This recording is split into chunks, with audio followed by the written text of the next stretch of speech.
এত ব্যস্ততার মাঝেও আবারও নতুন একটি ভিডিও নিয়ে চলে আসলাম। আজকে আপনাদের সাথে কি শেয়ার করব বলেন তো? বাচ্চাদের জন্য একটা কামিজ রেডি করেছি, আর এটার আর্ট ডিজাইন আজকে আপনাদেরকে দেখাবো। আর ডিজাইনটা কিন্তু করা হয়েছে সাদার উপর, এত সুন্দর একটা কিউট ডিজাইন। সবাই কিন্তু বলে থাকেন সাদা হচ্ছে সৌন্দর্যের প্রতীক। আমার মনে হয় প্রত্যেকটা মানুষেরই কিন্তু আলাদা আলাদা দৃষ্টিভঙ্গি আছে, যার চোখে যেটা ভালো লাগে আমার মনে হয় ওইটাই সৌন্দর্যের প্রতীক। যাই হোক, সাদা কিন্তু আসলেই আলাদা একটা ব্যাপার নিয়ে আসে, তাই না? তো এই যে দেখেন, ডিজাইনটা কিন্তু আমি অলরেডি করে নিয়েছি। আমি ভিডিও করেছিলাম যখন আর্ট করেছি, তো কিভাবে যেন ভিডিওটা ডিলিট হয়ে গেছে। তো ভাবলাম আর কি বা করার আছে, তাই আপনাদেরকে এখন দেখিয়ে দিচ্ছি। আর আপনাদের সাথে কিন্তু আমি এই বেবি ড্রেসটা আরেকবারও শেয়ার করেছিলাম, তখন কিন্তু আর্ট করা ছিল না। আর এই যে দেখেন, হাতায় আমি লেস লাগিয়ে নিয়েছি। হাতার ডিজাইনটা একদম সিম্পল দিয়েছি, আবার একেবারে সিম্পল না, কিন্তু মোটামুটি ভালোই লাগছে আমার কাছে। তো আমি যে লেস দিয়েছি, এই লেসের কালার সুতা তো থাকবেই, এবং পাতার ভিতরে যে কী সুতা দিব সেটা এখন আমি ডিসাইড করিনি। একবার মনে হচ্ছে সিদ্ধ জলপাই সুতাটা দিব, আবার মনে হচ্ছে পাতা রঙের সুতাটা দিব। দেখা যাক সেলাই করার পর কেমন হয় বা কোনটা দিলে ভালো হয়। আর এটা কিন্তু শুধু কামিজে আমি আর্টটা করিনি, এখানে কিন্তু সালোয়ারে আর্ট করে নিয়েছি। আর এই যে দেখেন, সালোয়ারটা কিন্তু কাবলি ডিজাইনের হয়েছে।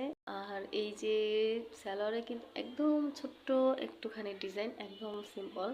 এই ডিজাইনটাও কিন্তু যে কোনো কেউ আর্ট করে নিতে পারবেন অনেক সহজেই, আর সেলাইটাও কিন্তু একেবারে সহজ।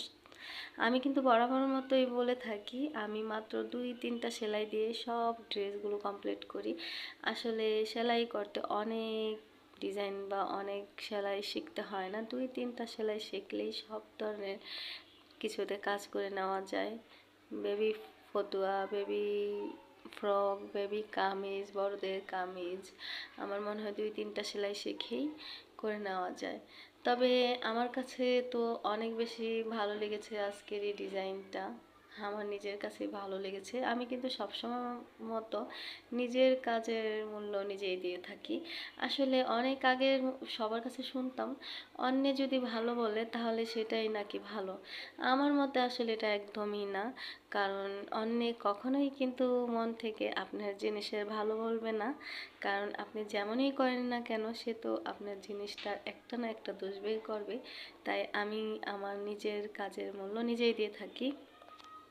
তারপরেও আপনারা একটু বলে দিবেন কেমন হয়েছে ডিজাইনটা। ভালো হলে ভালো বলবেন, আর খারাপ হলে খারাপটাই বলে দিবেন, এতে করে কিন্তু আমার উপকারী হবে। আমি কখনোই এটাকে ব্যাডভাবে নিই না, কারণ এতে করে আমার অন্যরকম একটা অভিজ্ঞতা হয় এবং ভবিষ্যতে ভালো কিছু করার আইডিয়া হবে ইনশাল্লাহ। আমি কিন্তু এখন কন্টিনিউ ভিডিও দিতে পারি না, তবে আগে যে ভিডিওগুলি দিতাম সেখানে অনেক কমেন্ট আসতো আমি অর্ডার নেই কিনা বা অর্ডার নিব কিনা, অর্ডার নিলে জানাতে। ইনশাল্লাহ এখন থেকে আমি অনলাইন অর্ডারগুলো নেব, কারণ 2-3 জন মানুষ ঠিক করেছি, তাদেরকে ভালোভাবে শেখাবো, পড়াবো, তারপর হচ্ছে আলহামদুলিল্লাহ অর্ডারগুলো নিব। কারণ জীবনে কিছু করতে হলে একটু তো কষ্ট করতেই হয়। যেহেতু আমার অর্ডার আসে বা অনলাইন থেকে নিতে চায়, সেহেতু অর্ডারগুলো ছেড়ে তো আর লাভ নাই। যেভাবে হোক কাউকে না কাউকে দিয়ে ভালোভাবে শিখিয়ে তারপর ইনশাল্লাহ এখন থেকে কন্টিনিউ কাজগুলো করব। পিঠার বিজনেস তো আছেই, পাশাপাশি এইটাও আমি করে যাব ইনশাল্লাহ। যাই হোক, কথা বলতে বলতে একেবারে শেষে চলে এসেছি। সবার জন্য ভালোবাসা রইল, এখন বিদায়, আল্লাহ হাফিজ।